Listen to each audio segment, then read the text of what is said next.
हमारे धार्मिक ग्रंथों में लिखा है कि आत्मा अजर अमर होती है। यही बात मैंने अपने गुरु महाराज महंत श्री गणेश दास जी से बचपन में सुनी है, जब वो अपने भक्तों को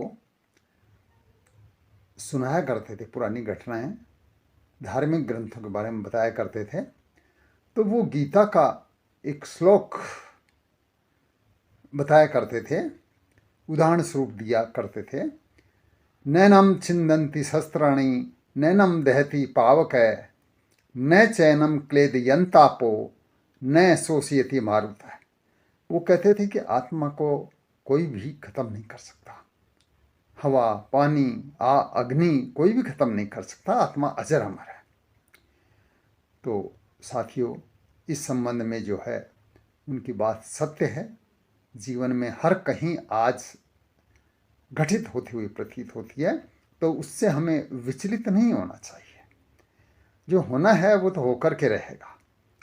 तो वो एक गीत भी गाया करते थे, वो मैं आपको गाकर सुनाता हूँ। भूलिया दीवाना दुनिया में सारे नहीं, दिन चार का तमाशा आखिर सुमार नहीं।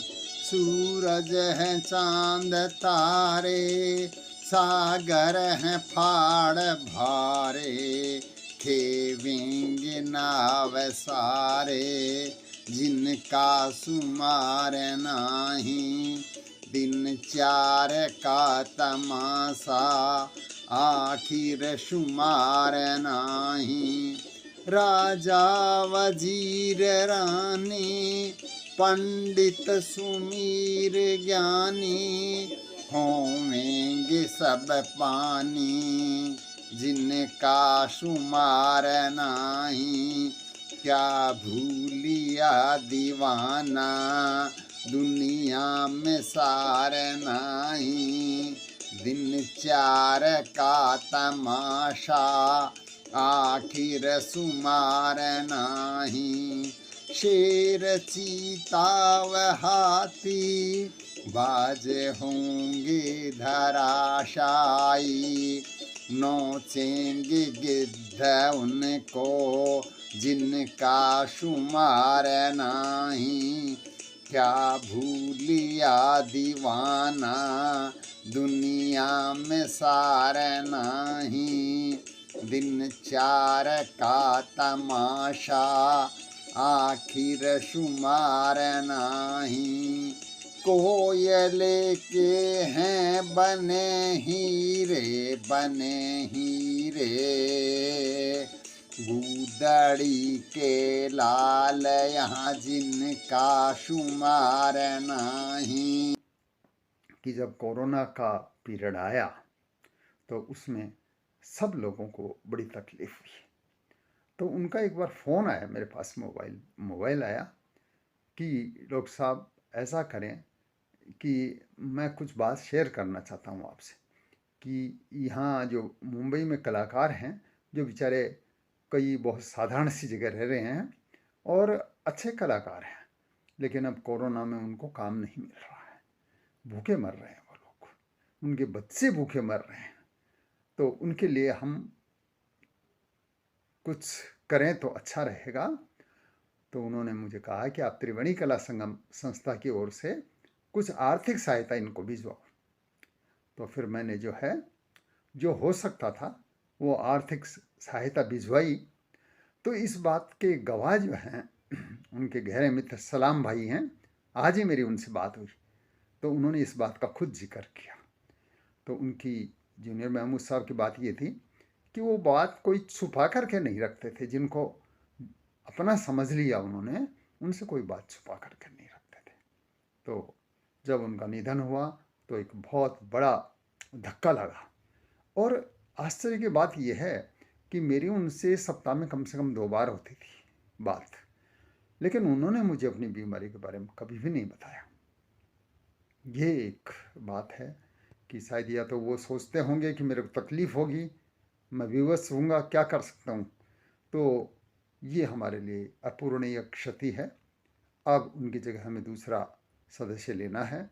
तो उसके लिए मैंने सलाम भाई से बात करी।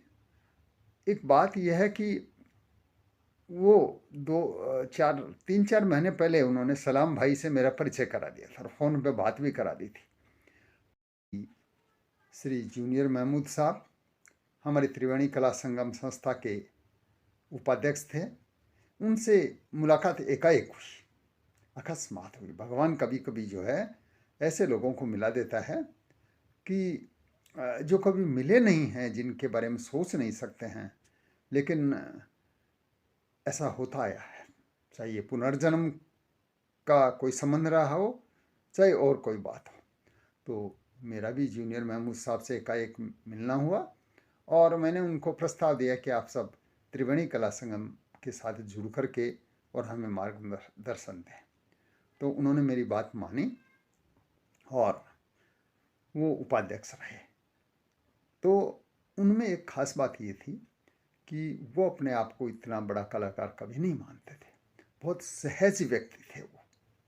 और एक सौभाग्य की बात है कि उनका तालमेल मेरे से बैठ गया और उन्होंने मेरे विचारों को, मेरे संघर्ष को महत्व दिया। और शायद यही बात है जो उनसे मेल खा गई। और उन्होंने संस्था के लिए जो मार्गदर्शन दिया वो बहुत बड़ी बात है। इतने बड़े कलाकार और एक छोटी सी संस्था के लिए उन्होंने समय निकाला। तो मैं इस वीडियो के लास्ट में आपको दूंगा जो उन्होंने कुछ वीडियो क्लिप भेजी हैं हमारे बच्चों के बारे में और संस्था के जो भविष्य के कार्य हैं हम कर सकते हैं उनके बारे में। वो मैं आपको आखिर में दिखाऊंगा। और जब उनको सदस्यता हमने दी तो वो इतने सहज थे। मैंने कहा भाईजान आप ये मेंबरशिप के फार्म वगैरह और ये भिजवाओ। तो उन्होंने कहा कि ऐसा करो, मैं डिटेल आपको बता देता हूँ और उसी को जो है मैं मेल पे भेज देता हूँ। आप उसी को जो है मेरे फार्म वगैरह मान लो। तो मैंने कहा कि चलो ठीक है। तो मैंने उनसे कुछ फ़ोन पर डिटेल मांगी थी मोबाइल पर कि भाईजान ये बताओ। तो उन्होंने मुझको वो डिटेल बताई है। तो वो संयोग से वो रिकॉर्डिंग उसकी मेरे पास है। तो वो भी मैं आपको दूंगा कि कितनी सहजता से उन्होंने सारी चीज़ें मेरे को बता दी। और फिर एक घटना याद आती है उनके साथ की कि जब कोरोना का पीरियड आया तो उसमें सब लोगों को बड़ी तकलीफ हुई। तो उनका एक बार फ़ोन आया मेरे पास, मोबाइल आया कि डॉक्टर साहब ऐसा करें कि मैं कुछ बात शेयर करना चाहता हूँ आपसे कि यहाँ जो मुंबई में कलाकार हैं जो बेचारे कई बहुत साधारण सी जगह रह रहे हैं और अच्छे कलाकार हैं, लेकिन अब कोरोना में उनको काम नहीं मिल रहा है, भूखे मर रहे हैं वो लोग, उनके बच्चे भूखे मर रहे हैं। तो उनके लिए हम कुछ करें तो अच्छा रहेगा। तो उन्होंने मुझे कहा कि आप त्रिवेणी कला संगम संस्था की ओर से कुछ आर्थिक सहायता इनको भिजवाओ। तो फिर मैंने जो है जो हो सकता था वो आर्थिक सहायता भिजवाई। तो इस बात के गवाह जो हैं उनके गहरे मित्र सलाम भाई हैं। आज ही मेरी उनसे बात हुई तो उन्होंने इस बात का खुद जिक्र किया। तो उनकी जूनियर महमूद साहब की बात ये थी कि वो बात कोई छुपा करके नहीं रखते थे। जिनको अपना समझ लिया उन्होंने, उनसे कोई बात छुपा करके नहीं रखते थे। तो जब उनका निधन हुआ तो एक बहुत बड़ा धक्का लगा। और आश्चर्य की बात यह है कि मेरी उनसे सप्ताह में कम से कम 2 बार होती थी बात, लेकिन उन्होंने मुझे अपनी बीमारी के बारे में कभी भी नहीं बताया। ये एक बात है कि शायद या तो वो सोचते होंगे कि मेरे को तकलीफ़ होगी, मैं विवश होऊंगा, क्या कर सकता हूँ। तो ये हमारे लिए अपूरणीय क्षति है। अब उनकी जगह हमें दूसरा सदस्य लेना है। तो उसके लिए मैंने सलाम भाई से बात करी। एक बात यह है कि वो 3-4 महीने पहले उन्होंने सलाम भाई से मेरा परिचय करा दिया था और फ़ोन पे बात भी करा दी थी। तो पता नहीं एक दैव संयोग है कि ऐसा उनको विचार कैसे आया। तो अब सलाम भाई जो है हमारे सदस्य बनने जा रहे हैं। मेरी आज ही बात हुई है, यह हमारा सौभाग्य है। तो साथियों, जो अच्छे लोग हैं वो एकाएक मिलते हैं, ढूंढने से नहीं मिलते हैं। तो जूनियर महमूद साहब ने बहुत संघर्ष किया है और वो हमारे प्रेरक हैं। ये हमारा सौभाग्य है कि हमारी संस्था से जुड़े रहे हैं और मार्गदर्शन देते रहे हैं। तो मैं त्रिवेणी कला संगम परिवार की ओर से जूनियर महमूद साहब को श्रद्धांजलि अर्पित करता हूँ। और उन्होंने मुझसे कहा था कि हमें संस्था के लिए करना है, जयपुर आना है, कोई शॉर्ट फिल्म बनाएंगे या कोई सीरियल बनाएंगे। हम उनको आना था, लगभग आना तय था, लेकिन संयोग से ऐसा रहा कि कभी मुझे समय नहीं मिला, कभी वो व्यस्त रहे। और वो एक राष्ट्रीय संगोष्ठी आयोजित होनी थी जयपुर में, उसमें उनको आना था मुख्य अतिथि के रूप में। लेकिन चलो, जो होना था हुआ।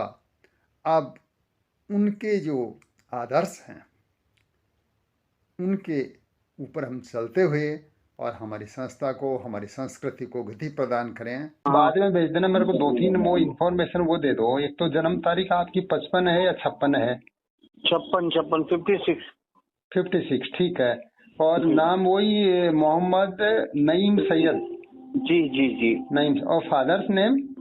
मसूद अहमद, MASOOD मसूद अहमद।